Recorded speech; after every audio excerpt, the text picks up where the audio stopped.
मत्ती रचित सुसमाचार अध्याय 16। और फरीसियों और सदूकियों ने पास आकर उसे परखने के लिए उससे कहा कि हमें आकाश का कोई चिन्ह दिखा।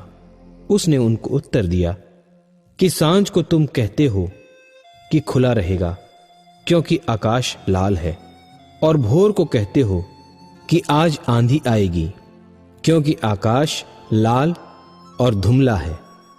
तुम आकाश का लक्षण देखकर भेद बता सकते हो, पर समयों के चिन्हों का भेद नहीं बता सकते।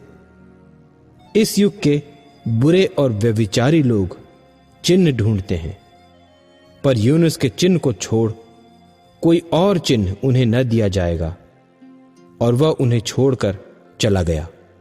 और चेले पार जाते समय रोटी लेना भूल गए थे। यीशु ने उनसे कहा, देखो, फरीसियों और सदूकियों के खमीर से चौकस रहना। वे आपस में विचार करने लगे कि हम तो रोटी नहीं लाए। यह जानकर यीशु ने उनसे कहा, हे अल्पविश्वासियों, तुम आपस में क्यों विचार करते हो कि हमारे पास रोटी नहीं? क्या तुम अब तक नहीं समझे?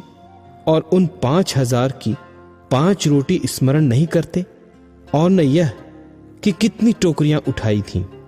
और न उन 4,000 की 7 रोटी? और न यह कि कितने टोकरे उठाए गए थे? तुम क्यों नहीं समझते कि मैंने तुमसे रोटियों के विषय में नहीं कहा? फरीसियों और सदूकियों के खमीर से चौकस रहना।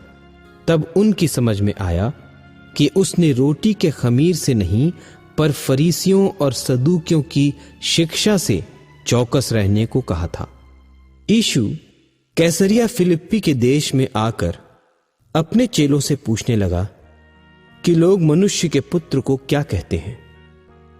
उन्होंने कहा, कितने तो यूहन्ना बपतिस्मा देने वाला कहते हैं, और कितने एलिया, और कितने यिर्मयाह या भविष्यद्वक्ताओं में से कोई एक कहते हैं। उसने उनसे कहा, परंतु तुम मुझे क्या कहते हो? शिमोन पतरस ने उत्तर दिया कि तू जीवते परमेश्वर का पुत्र मसीह है।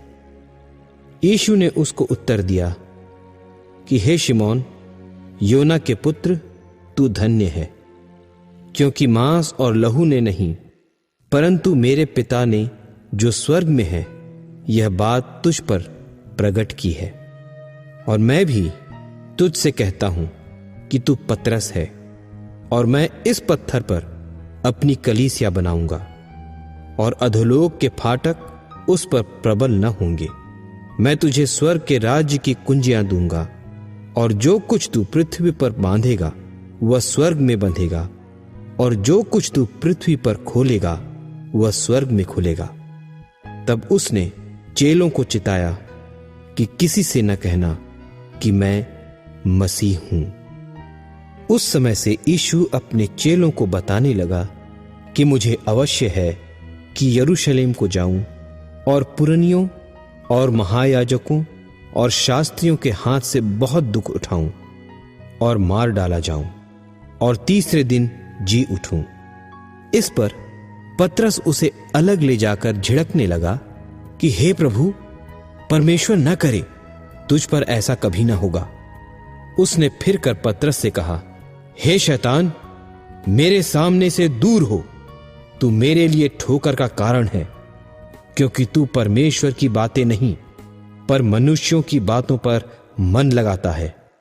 तब यीशु ने अपने चेलों से कहा, यदि कोई मेरे पीछे आना चाहे तो अपने आप का इनकार करे और अपना क्रूस उठाए और मेरे पीछे हो ले।